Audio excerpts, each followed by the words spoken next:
सुप्रभात। आपका नेता से मैं श्रेष्ठा लखेड़ा आज आपको एक ऐसे राजनीतिज्ञ विशेषज्ञ से रूबरू कराऊंगी जिनका अपने विधानसभा क्षेत्र में लगभग पूर्ण रूप से दबदबा है। एक ऐसा नेता जिसके सर से उसके माँ बाप का हाथ बहुत ही छोटी उम्र में उठ गया था। एक ऐसा नेता जो अपने भाई को अपना आदर्श मानते हैं। तो आज हमारे साथ मौजूद है नरेश बालियान जी। सर सुप्रभात। सबसे पहले तो आपको मेरी तरफ से बहुत बहुत शुभकामनाएं आपके दूसरे लगातार कार्यकाल के लिए। Thank you. कैसा लगता है कि लगातार दूसरा कार्यकाल अपने में ही एक जीत सी महसूस होती होगी? देखिए, दूसरा नहीं, ये तीसरा है। पहले मैं निगम का चुनाव मैंने इंडिपेंडेंट जीता था। उसके बाद आम आदमी पार्टी से 2015 में चुनाव जीता, फिर 2020 के अंदर चुनाव जीता और शानदार मार्जिन रहा है, लोगों का प्यार रहा है।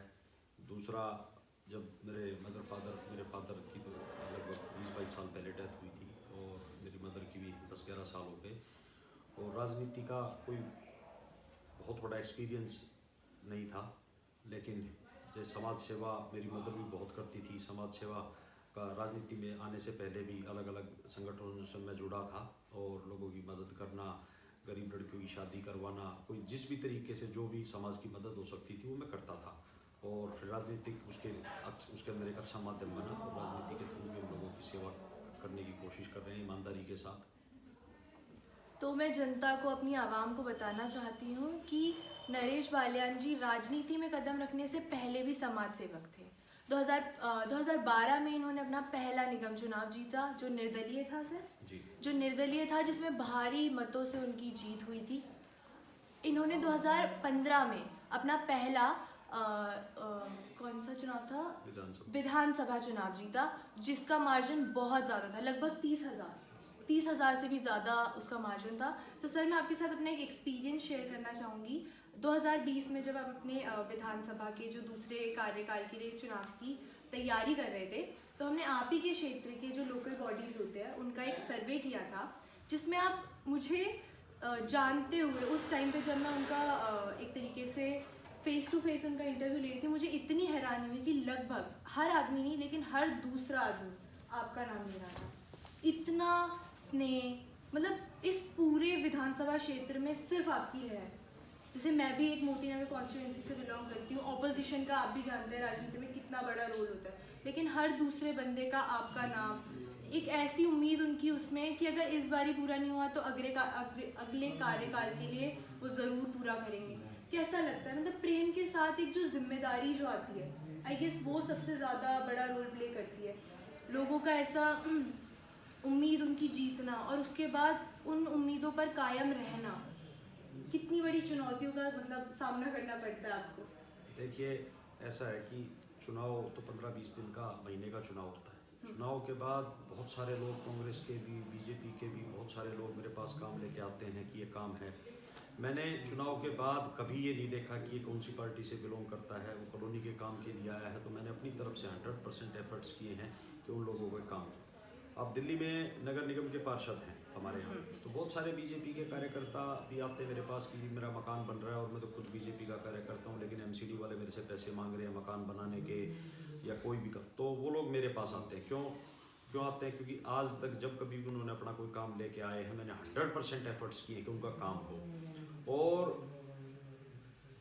कांग्रेस के, आप जिसको कैडर वोट कह सकते हो, बीजेपी का कैडर वोट आप कह सकते, वो वोट ही मेरे को पड़ा है। तो उसका केवल रीज़न यही था कि जो भी कार्यकर्ता मेरे पास आया, जो भी अपना काम ले, तो उसका मान सम्मान हम लोगों ने किया है। और इसीलिए ये मैसेज था सारी पूरी विधानसभा के अंदर कि नरेश बालियान ने आज तक किसी सिंगल आदमी को परेशान नहीं किया, किसी को, चाहे बहुत सारे लोग मेरे पास आ जाते हैं कि ये बीजेपी का कार्यकर्ता है, ये काम कर रहा है, आप इसका काम। मैंने कहा नहीं, राजनीति 15 दिन की, 20 दिन का चुनाव है, उसके बाद जो भी क्षेत्र के अंदर रहता है वो मेरा वोटर है, सपोर्टर है, और उसका काम मेरे को करना चाहिए। तो सर राजनेता, एक आदर्श राजनेता के गुण आपके अंदर कहाँ से आए? मतलब क्या एक लाइफ का ऐसा टर्निंग पॉइंट था जहाँ आपको ऐसा लगा कि मेरी जो काबिलियत है, मेरे अंदर जो काबिलियत है वो है ही इसी चीज़ की? मतलब राजनेता का एक असली, अगर हम एक डेफिनेशन देखें तो वो होता है अपना जितना भी टाइम पीरियड है वो जन कल्याण पे लगा देना बेसिकली। राजनीति के अंदर घुसना से लेकर जब तक आप हो तब तक पूरा एक टाइम पीरियड आप सिर्फ अपना जीवन उन पे न्यौछावर कर देते हैं एक तरीके से। देखिए, जब ये समाज सेवा वाली बात जो मैंने आपको कही कि हम लोग पहले भी करते थे, उसके बाद मेरे बड़े ब्रदर हैं, उन्होंने मेरे को कहा कि भाई समाज सेवा तो आप कर रहे हो, तो राजनीति में, तो मैंने कहा राजनीति का तो हमारा किसी पार्टी के साथ कोई लेना देना नहीं है। तो बोला इतने काम किए हैं तो ज़रूरी थोड़ा है कि सारी चीज़ें पार्टी के ही लोग जीतते हैं, पार्टी के अलावा भी लोग जीतते हैं। उस समय मैंने इंडिपेंडेंट चुनाव लड़ा और बहुत अच्छा मार्जिन उसके अंदर रहा। उसमें कांग्रेस की भी जमानत जब्त हुई थी, बीजेपी की भी जमानत जब्त हुई थी, दोनों कैंडिडेटों की जमानत जब्त हुई थी। तो उससे जब मेरे ब्रदर ने कहा कि राजनीति में आना चाहिए, मेरा सारा जितना भी कोई काम धंधा व्यापार घर चलाने के लिए जो भी हो, मेरे बड़े ब्रदर करते हैं, वो देखते हैं। तो घर की तरफ से कोई टेंशन किसी तरीके की है नहीं कि कहाँ से क्या है क्या नहीं, किस तरीके से घर चल रहा है, वो सारा मेरे ब्रदर और परिवार के लोग, मेरी वाइफ वो देखती हैं। और समाज के काम के लिए राजनीति में आना, राजनीति में आने के बाद आप समाज की और भी बेहतर तरीके से आप सेवा कर सकते हो, एक पहचान मिल जाती है। तो पहचान, जब 12 का चुनाव लड़ा, फिर विधानसभा के भी दोनों चुनाव जीते, तो ये सारी की सारी प्रेरणा मेरे को अपने भाई से और मेरी मदर से मिली। मेरी मदर को भी समाज सेवा का बहुत शौक था, बहुत समाज सेवा करती थी, बहुत सारे मंदिरों को जगह देना, मंदिर बनवाना, मंदिरों में दान करना, इस तरीके के कामों में हमेशा एक्टिव रहती थी। बस उसी में अपनी मदर से मैंने सीखा कि भाई राजनीति में भी जाना चाहिए, और राजनीति भी एक माध्यम है लोगों की सेवा करने के लिए। बहुत सारे लोगों के लिए ऐसा भी होता है कि राजनीति पैसा कमाने का माध्यम है, लेकिन मैंने कभी आज तक कोई सिंगल आदमी पूरी उत्तम नगर विधानसभा में कोई ये नहीं कह सकता कि मैंने किसी से आज तक एक पैसा दिया हो। और आप ईमानदारी से मैं कह रहा हूँ आपको, मान लीजिए मेरे घर पे कोई भी किसी तरीके की मदद के लिए आ गया, चाहे फाइनेंशियल मदद के लिए, चाहे किसी भी तरीके की, मैं अपनी तरफ से 100% एफर्ट्स करता हूँ कि उसका काम हो। और भगवान ने अगर आज आपको इस मुकाम पे पहुँचाया है, और मेरी माँ के आशीर्वाद से, मेरे भाई के सहयोग से, प्यार से, तो इस मुकाम पे पहुँचे हैं, तो मदद करनी चाहिए। और मैं और भी लोगों से, जो भी राजनीतिक लोग हैं, उन लोगों से भी मेरा कहना है कि इसके लिए मदद करनी चाहिए। तो मतलब हम ये माने कि आपके अंदर जो ये गुण है जिसकी हर दूसरे आदमी यहाँ पर तारीफ करता है, वो आपके माता जी से आपको मिली है, क्योंकि वो एक समाज सेवक थी उस टाइम की। और बहुत बड़ी बात भी होती है, मुझे जहाँ तक लगता है कि अगर किसी की फैमिली जो बैक स्टोरी है राजनीति में नहीं है, उसके लिए एक ऐसा मुकाम कायम करना जो सर सीरियसली जो आपका है। हर लोग, मतलब मैं आपको बोल रही हूँ कि मेरी यहाँ रिलेटिव्स रहते हैं, हर दूसरा आदमी ईमानदारी राजनीति में, आज के टाइम पे भारत की राजनीति में मैं लगभग ये कहना चाहूँगी कि राजनेताओं की जो इमेज है वो एक इस तरीके से बनी हुई है कि बस सिर्फ पैसा। सर जैसे आप भी इतने टाइम से हैं तो आपको भी इस चीज़ से आप भी वो करते हैं, एग्री करते हैं, लेकिन ऐसे नेता के साथ ऐसे लोगों का इतना स्नेह देखना एक बहुत बड़ी बात है। तो सर आपको क्या लगता है, आप कितने हद तक सफल हैं जितने हमने वायदे करे लोगों से? 2015 का जो आपका पहला कार्यकाल था, जैसे मैंने बोला विधानसभा का, उसमें आप कितने अपने आप को सफल मानते हैं? देखिए, मैं आपको बताता हूँ, मैंने कभी झूठ बोल के राजनीति नहीं की कि ये काम हो सकता है तो हो सकता है, नहीं हो सकता तो मना कर देता हूँ। उत्तम नगर विधानसभा पूरी दिल्ली की 100% अनऑथराइज कॉलोनियाँ हैं, और पूरी दिल्ली के अंदर पहली ऐसी विधानसभा है अनऑथराइज कॉलोनी की जिसके अंदर 100% हम लोगों ने सीवर लाइनें डलवाई।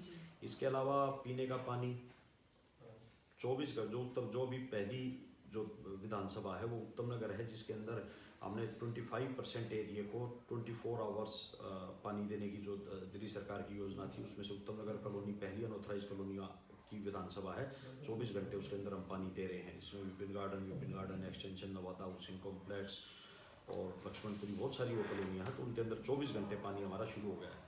तो ये जो कमिटमेंट हमने लोगों से किए थे, जो बात हम लोगों से चुनाव में कहते थे, उसके ऐसा नहीं है कि चुनाव के अंदर कह दिए और भूल गए।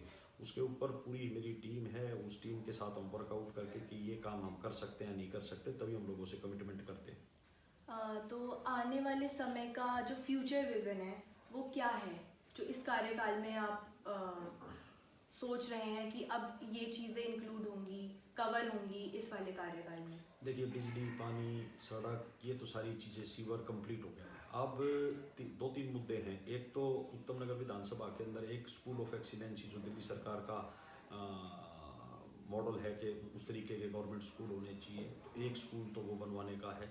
इसके अलावा एक मेन नजरगढ़ रोड पे जाम की बहुत बुरी स्थिति रहती है। सर मैं अभी आई हूँ, मैं द्वारका से आई हूँ यहाँ पर, आप लगा लीजिए द्वारका से यहाँ का 10-15 मिनट का रास्ता होगा, मुझे लगभग 25 मिनट लगे, 25 से 30। बिल्कुल, इसके ऊपर हम लोग अभी मैंने PWD के अधिकारियों के साथ अभी मीटिंग की थी लास्ट वीक, अभी ट्यूसडे को फिर मीटिंग है।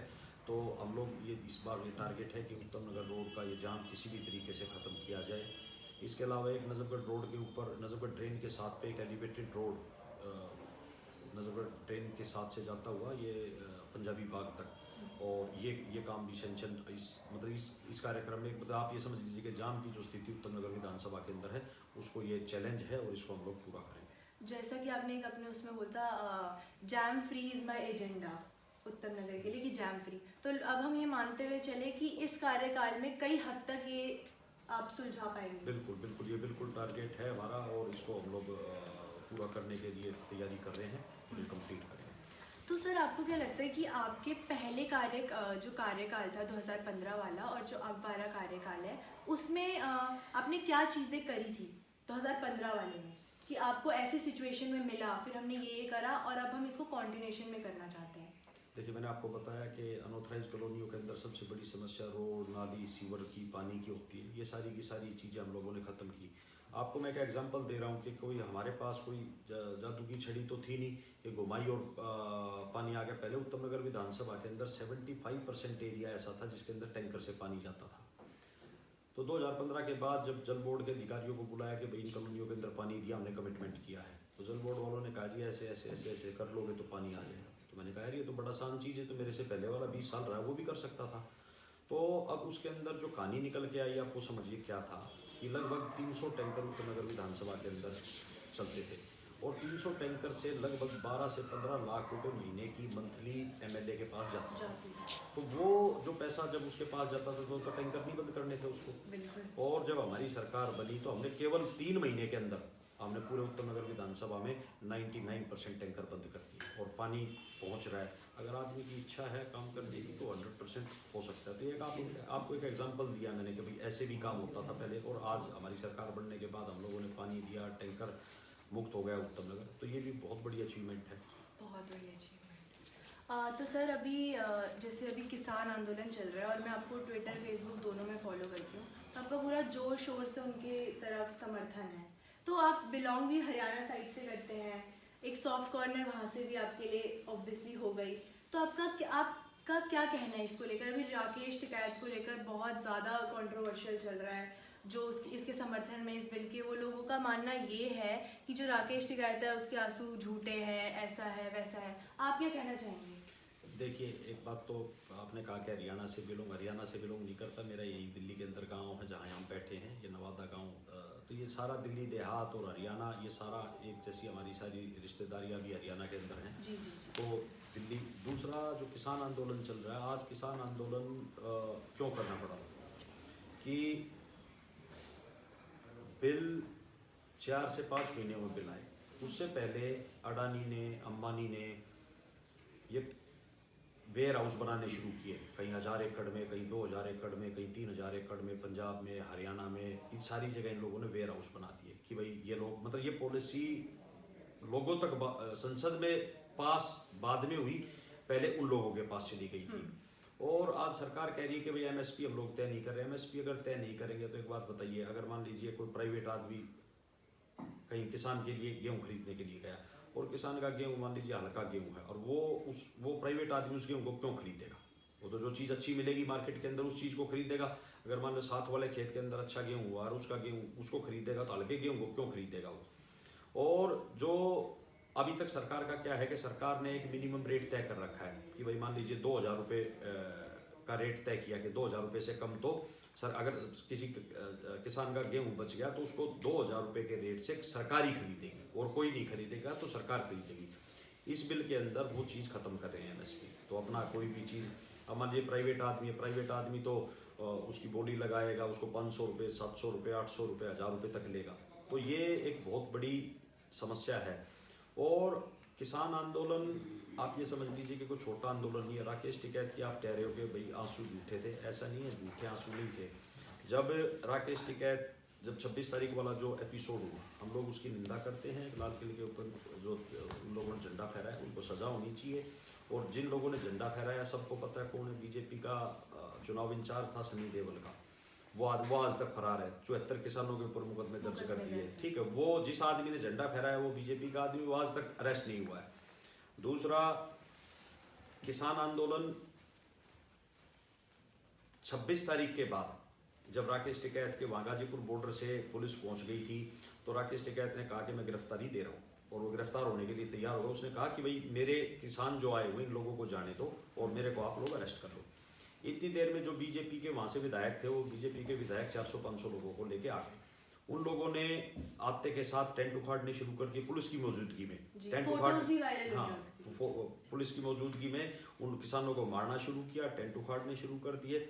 और राकेश टिकैत को जब ये लगा कि भाई ये जो किसान थे ये मेरे कहने पे दिल्ली आए हैं, यहाँ बॉर्डर पे आए हैं और इन लोगों को बीजेपी के गुंडे मारे, तब वो उनकी आंखों में आंसू आए। और एक बात बता रहा हूँ आपको मैं, अब ये आंदोलन अन्न आंदोलन से बड़ा आंदोलन बन गया है। और ये सरकार को बिल वापसी करने पड़ेंगे 100% करने पड़ेंगे। अगर ये बिल वापसी नहीं हुए तो ये आंदोलन 2 साल चले, 4 साल चले। किसान अब अपने आप को फ्री होके आए हैं कि भाई हमारी तो ज़मीनें वैसे ही चली जाएंगी, वैसे ही चली जाएंगी, ज़मीनें चली जाएंगी, एक MSP तय नहीं होगा तो वैसे ही मर जाएंगे।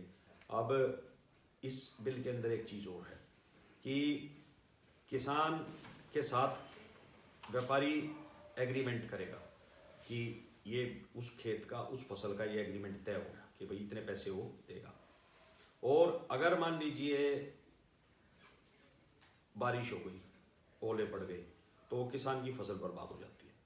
उस बिल के अंदर ये है कि अगर बारिश होगी, ओले हो गए, तो किसान को उस जमींदार, उसका व्यापारी का पैसा ब्याज के साथ वापस करना पड़ेगा।